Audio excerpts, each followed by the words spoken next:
The first light of dawn broke slowly over the Carter ranch, brushing the mist that hung low across the valley in shades of silver and pale gold. The barn stood half in shadow, half in light, its timbers creaking softly with the chill that clung to the morning air.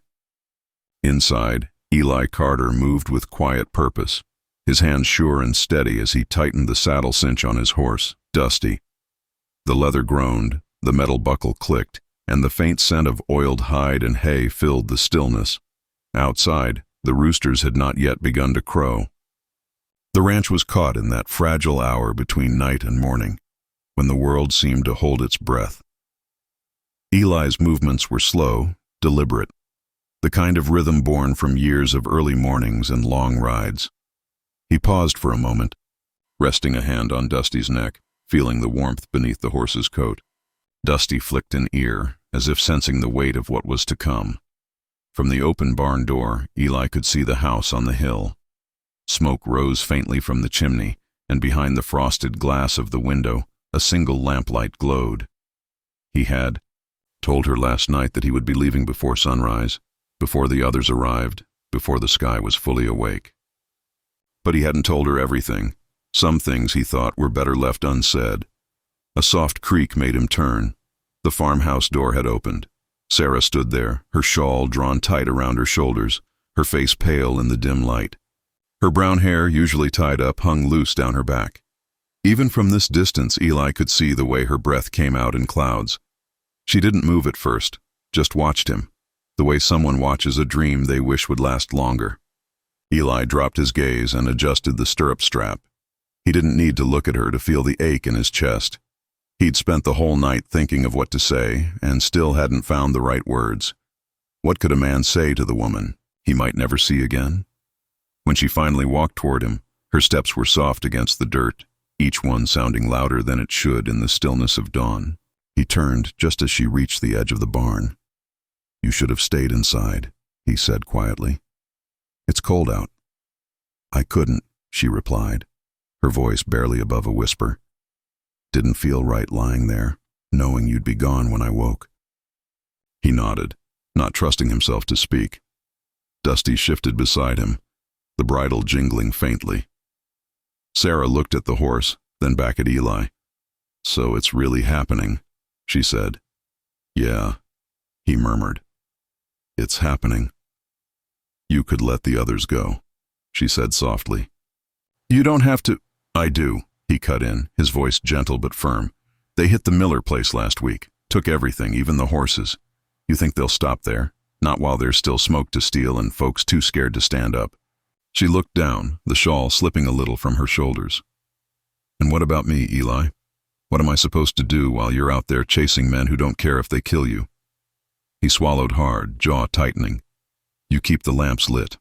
Feed the stock. Wait for me." "Wait," she repeated, her voice trembling. "That's all I ever do." He didn't answer. The mist rolled in thicker now, curling between them like smoke from an unseen fire. Sarah reached out suddenly, her hand brushing his arm. "Promise me," she said. "Promise you'll come back."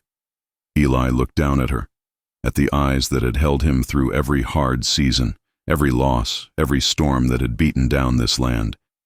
He wanted to promise. He wanted to tell her that the world would stay still until he returned. But he couldn't lie to her, not now. "I'll try," he said finally, the words breaking like brittle wood. "That's the best I can do." She blinked hard, her lips trembling. "Then I'll take that," she whispered. "I'll take that." He turned back to Dusty, tightening the reins, and slipped his boot into the stirrup. The horse stamped once, eager to move. Eli paused, hat in hand, and looked at the ranch, the barn, the fences, the faint glow of the lamp in the house window. It was all he'd ever known, all he wanted to come back to. Sarah stepped closer, lifting her hand to his cheek. "Don't you forget," she said, her voice barely steady. "This is home, no matter what you see out there." He managed a small smile. "That's the only thing I won't forget." Then, with one smooth motion, he swung up into the saddle. The leather creaked and the stirrup strap settled with a soft jingle. Dusty snorted, pawing the dirt. The sky above the hills began to blush with the first true light of morning. Eli pulled his hat low and looked down at her. "Take care of yourself, Sarah, and the ranch." She nodded, her face streaked with tears she didn't bother to hide. "Go on then," she whispered, "before I make you stay." He hesitated, for one last heartbeat, memorizing the sight of her, the way the wind tugged at her shawl, the way the dawn caught in her hair. Then he clicked his tongue and gave the reins a light flick. Dusty started forward, hooves striking the frozen earth with dull, rhythmic thuds. The mist swirled around them, catching the rising sun, turning to gold and silver in their wake.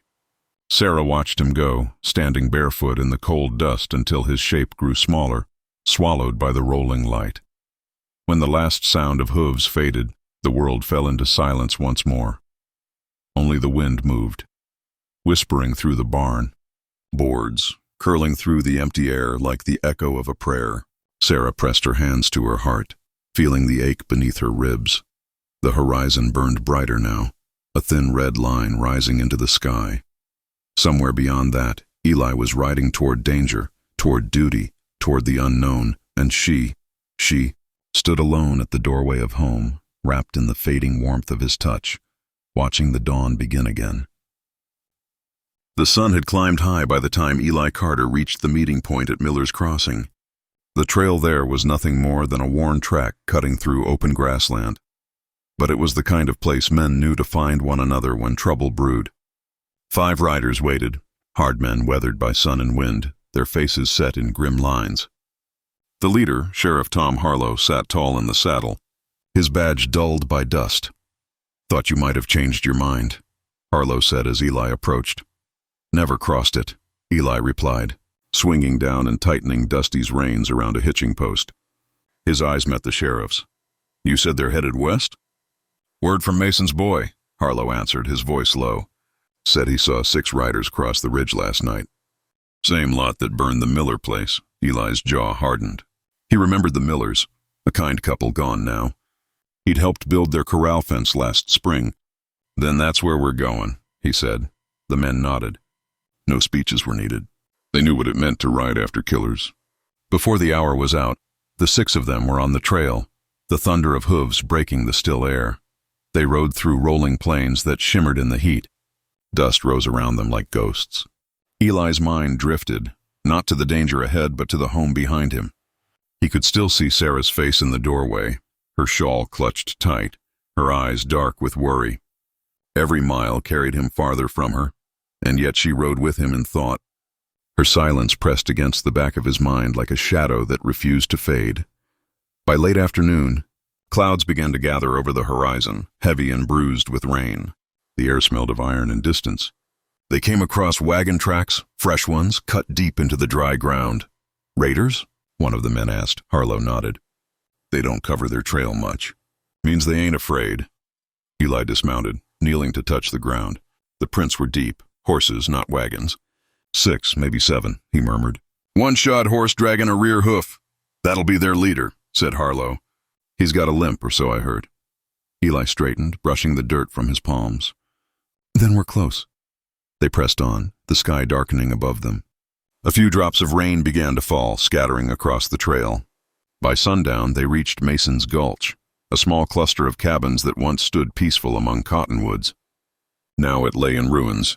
Smoke drifted up from the ashes. The stench of charred wood and something worse filled the air. Eli rode forward, his heart pounding. The cabins were blackened skeletons. A broken wagon lay overturned near the well. He dismounted slowly, his boots sinking into the wet ash. Beside a scorched wall, a child's doll lay half buried in the dirt, one glass eye missing. He crouched down, brushing the soot away, his throat tightening. "Lord," someone whispered behind him. "They didn't spare a soul." Eli's hand curled around the doll, then loosened. "They'll pay for this," he said quietly, voice hard as stone. The sheriff dismounted beside him.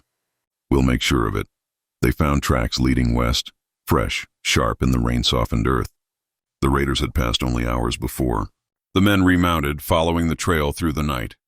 Thunder rolled over the plains and lightning cracked across the sky. Each flash lit their faces, tired, determined, and grim. By dawn, The storm had passed. They rested briefly near a dry creek bed, watering the horses and sharing what little food they had left. Eli sat apart, staring toward the distant hills, where the morning light turned the rocks to gold. "You got someone waiting for you, Carter?" Harlow asked, breaking the silence. Eli nodded once. "My wife." The sheriff's expression softened. "Good reason to come back alive, then." Eli managed a faint smile. "That's the plan." They saddled up again before the sun fully cleared the ridge. The trail led into rough country, canyons carved deep into the land, their shadows cool and treacherous. It was there they found the raiders. The bandits were camped near the river bend, half a dozen men with rifles propped against their saddles. Smoke rose from a dying campfire, and laughter echoed faintly across the rocks.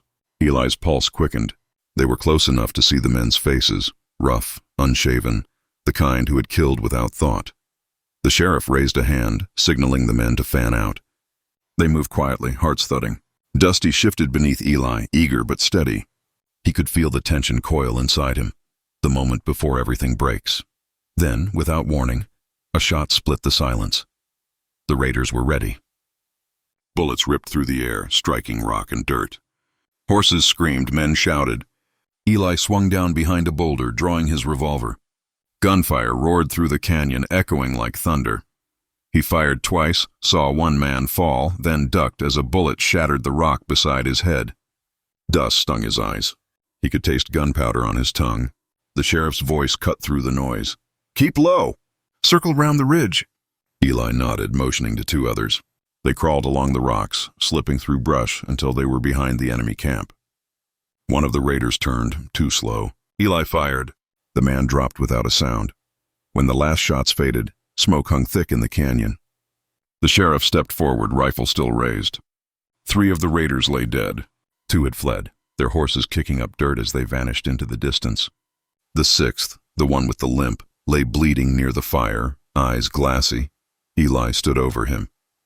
"You the one who burned Mason's place?" The man coughed, blood on his lips.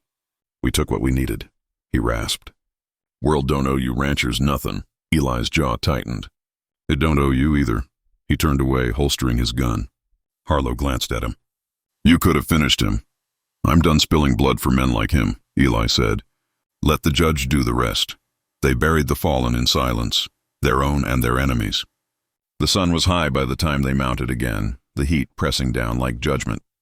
The air smelled of smoke and dust, and beneath it, the faint sweetness of sage. As they rode back east, the land stretched out before them, wide, empty, and unforgiving. Eli's arm ached from a grazing wound, but he said nothing. He rode with the others until the trail forked near the old river road. "This is where I turn off," he told the sheriff. Harlow tipped his hat. "You done good, Carter. Go home to your wife." Eli nodded, his throat tight. "You take care, Sheriff." When he finally rode alone, the silence settled heavy around him. The wind carried the scent of rain and mesquite. Every mile home felt longer than the one before. He thought of Sarah again. The warmth of her hands, the way her voice softened when she said his name. He could almost hear her now, carried on the wind like a prayer. By the time the Carter Ranch came into view, dusk had settled over the land. The barn stood quiet, painted gold by the last light of the sun. Smoke curled from the chimney, and in the doorway, a small figure waited, shawl wrapped tight, just as before. Eli slowed Dusty to a walk. His heart pounded harder than it had in the canyon fight. When he reached the gate, Sarah stepped forward, her hand pressed to her mouth.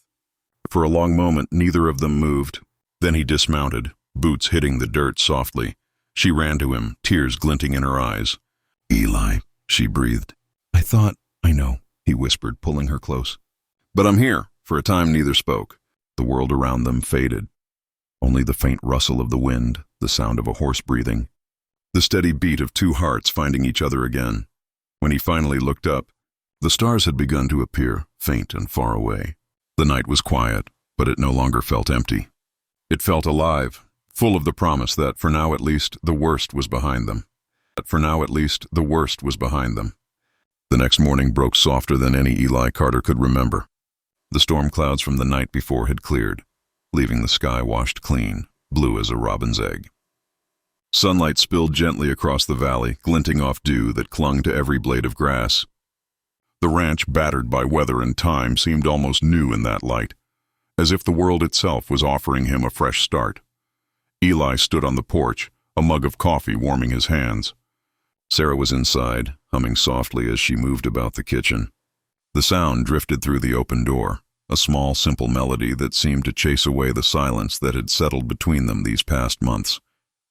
He closed his eyes and let it fill him. He had come home bruised, bone-tired, and haunted by what he'd seen out there. The smell of gunpowder still lived somewhere deep in his memory, sharp as iron. He could still see the smoke curling above Mason's Gulch, could still hear the echo of his rifle. Those things did not fade quickly. But standing here, listening to his wife hum a tune about spring and sunlight, he began to believe that some things, maybe the most important things, could still be mended. Sarah stepped out onto the porch, drying her hands on a cloth. "You didn't sleep," she said, not asking but knowing. "Didn't feel right," Eli answered quietly. "Not yet." She leaned against the railing beside him, eyes tracing the line of the hills. "It's strange," she said. "Feels like the world hasn't moved a bit, even though everything's changed." He nodded, sipping the last of his coffee. "It's the same dust, same wind. Just different eyes looking at it," she smiled faintly. "You sound older." "I feel older," he admitted. They stood together in silence for a while, watching the light roll over the land. The cattle in the far pasture were grazing calm and slow, tails swishing at flies. Somewhere near the barn, a rooster finally found his voice and crowed into the morning. Life was still there, stubborn, steady, and unbroken. After breakfast, Eli walked out to the barn. The air inside smelled of hay and horses, of wood soaked with years of labor. Dusty lifted his head from the stall, ears flicking forward as Eli approached. The gelding's leg was wrapped where the bullet had grazed him, but he was healing well. "Morning, boy," Eli said softly, patting his neck. "We both made it home, didn't we?" Dusty snorted and pushed his nose against Eli's shoulder. Eli smiled, the first real smile in weeks, and leaned against the stall door, listening to the creak of wood and the soft rhythm of the horse's breathing. For the first time, the barn didn't feel like a place of leaving. It felt like a place of return. Sarah joined him a little later, holding 2 tin cups of water. "You're already back to work," she said. He shrugged. "Ain't much choice. The land doesn't care about what happened out there. It just keeps asking to be tended." She handed him a cup. "You can rest a bit first." He met her eyes, soft brown, still full of worry and light. "I will, but not yet." They spent the morning repairing a section of fence that had blown down during the last storm. The sun climbed higher, warming their backs as they worked side by side. It was quiet work, the kind that didn't need talking. When Eli finally set down the hammer and straightened up, the horizon shimmered in the heat, and sweat traced lines through the dust on his face. Sarah handed him a cloth. "You still push yourself too hard," he smiled faintly. "You sound like my pa." "Your pa never had to patch a fence with me," she replied, smiling back. They laughed then, a small sound, but it felt like the first breath after being underwater too long. For a moment, everything felt right again. As the days passed, the ranch began to return to its rhythm. The scars of war and fire faded into memory, though never fully gone. Eli found himself waking before sunrise, not because he had to, but because he wanted to see the light break across the hills. Each dawn reminded him that he'd survived, that he had come home to something worth keeping. One morning, as the mist rolled low across the valley, Sarah found him at the corral again. Just like that day he left. He was saddling Dusty, though this time there was no rifle on his back, no urgency in his movements. "Only peace. Going somewhere?" she asked, stepping closer, wrapping her shawl tight against the cool air. He smiled. "Just to check the far pasture. The north fence might be sagging again." She folded her arms. "You could have waited for breakfast." "I could have," he said with a grin. "But the light's too good to waste." Sarah shook her head, amused. "You and that light." He looked toward the east, where the sun was just beginning to burn through the fog, painting everything in soft gold. "It reminds me," he said quietly, "how lucky a man is to see another morning." She watched him tighten the saddle, his hands sure and calm. "I used to hate this sight," she admitted. "You saddling that horse before dawn. It always meant goodbye." Eli turned to her, his expression gentle. It doesn't mean that now. She stepped closer, resting a hand on his arm. No, he said. This time it just means I'm living. They stood there together as the world woke around them.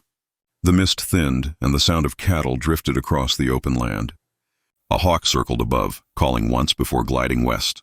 The moment stretched, soft, unhurried, like the whole world had slowed to listen.